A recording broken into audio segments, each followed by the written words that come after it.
I arrived this morning in Lviv, Ukraine at 3 a.m.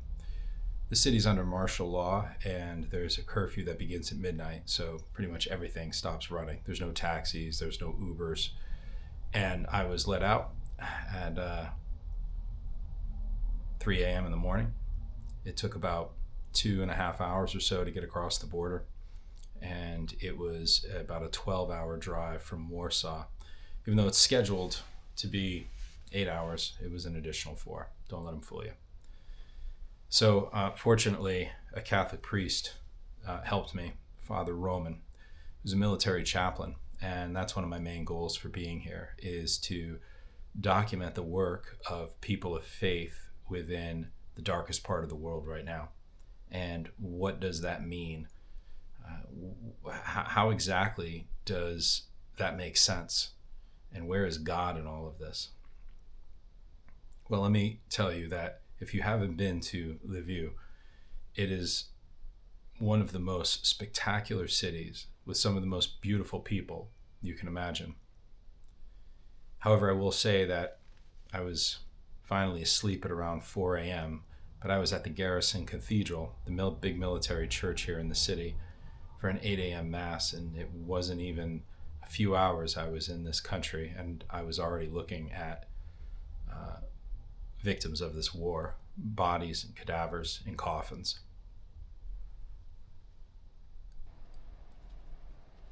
The importance of faith and spirituality here can't be emphasized enough. My day consisted of starting off with a funeral for a soldier who died in combat. Father Roman told me that the average age for men who die in combat is between 35 and 40. Now, I don't know if that's statistically accurate or if that's just how a priest sees it, because he gives funerals every single day.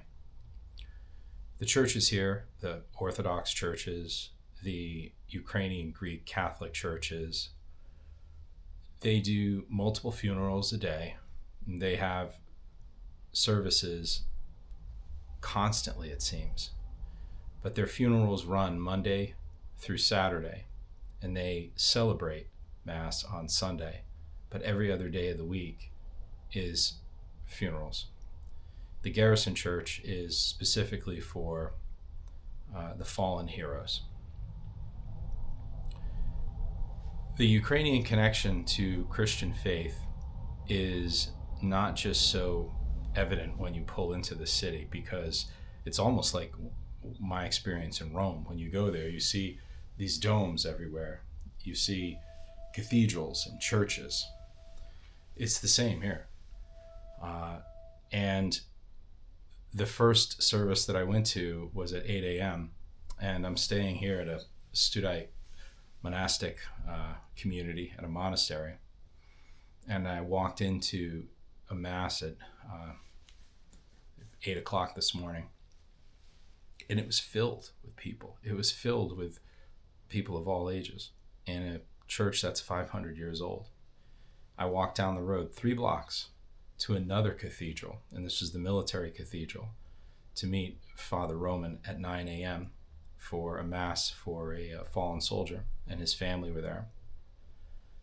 The entire city stops at 9 o'clock for 1 minute, and they have a moment of silence countrywide. The entire country stops in this time of war to pray, to reflect on, to honor family, friends, the men and women who've given their lives for the freedom here. I came here as a person who really doesn't have a political stance or opinion on this, but I wanted to come here and understand it better.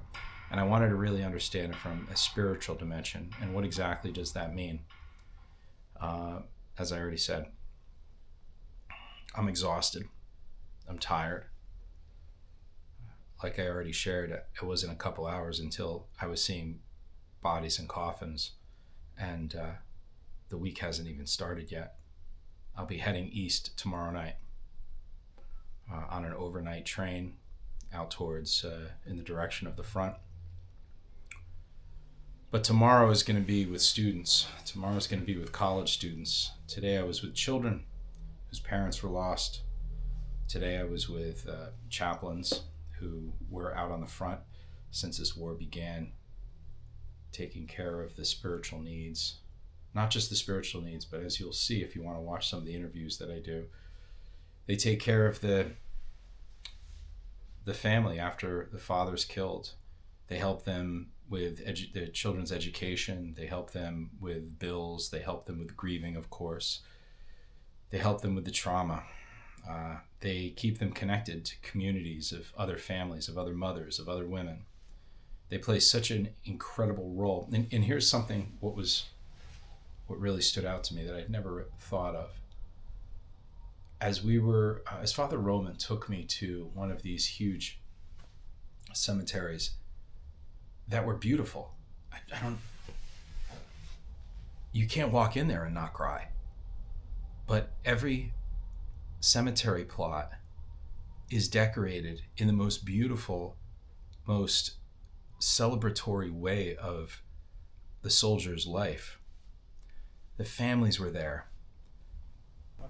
They were grooming flowers. They were cleaning the photos. They were eating lunch. And you're talking thousands of graves in just this one of many graveyards. And oddly, they were beautiful. They were incredibly patriotic. They were incredibly celebratory and so unique of each person's life. And Father Roman, every time we walked past someone, they came out and hugged him. He knew everybody. When I would stop and take an interest in one of the grave sites, he would say, "Oh yeah, I know his family and we grew up together." And every mother would go over to him and hold his arm and say, "Father, pray with me." And he would stop and he would pray. He would have a story to tell.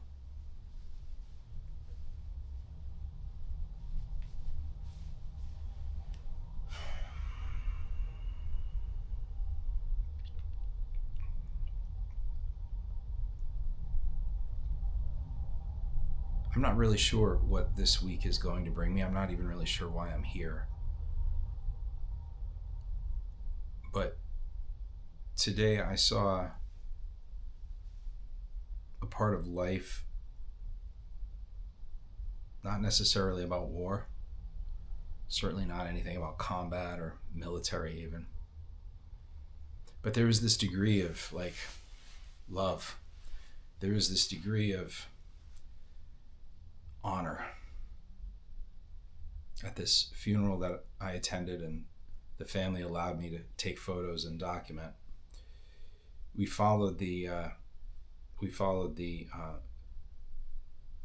motorcade in the hearse to the graveyard, and along the way, cars didn't just pull over. Cars stopped, and people got out of their car. Men took their hats off. When it pulled up to the graveyard, all the traffic stopped. Truckers stopped. Everybody stopped, and everybody got out of their car and faced the coffin as the men took the coffin out of it was really a sight to see, and it's not something that we're used to seeing. While Father Roman told me tonight before he dropped me off, I asked him, "Will Putin take Lviv? Will Putin get this far west?" And he said, "Eventually. He's going to take it all. But at what cost?" Now, I know most Ukrainians would say, no, they're going to keep fighting. He didn't agree with me that most Ukrainians would say that. But I see something different. I see this faith. And I know this might be crazy talk. But I saw a side of humanity today that I just haven't seen. I've heard about, I've read about, I've wished for. But here, on my first day in Ukraine, seeing death, but also seeing more faith than I've ever witnessed in one place. And this is only day one.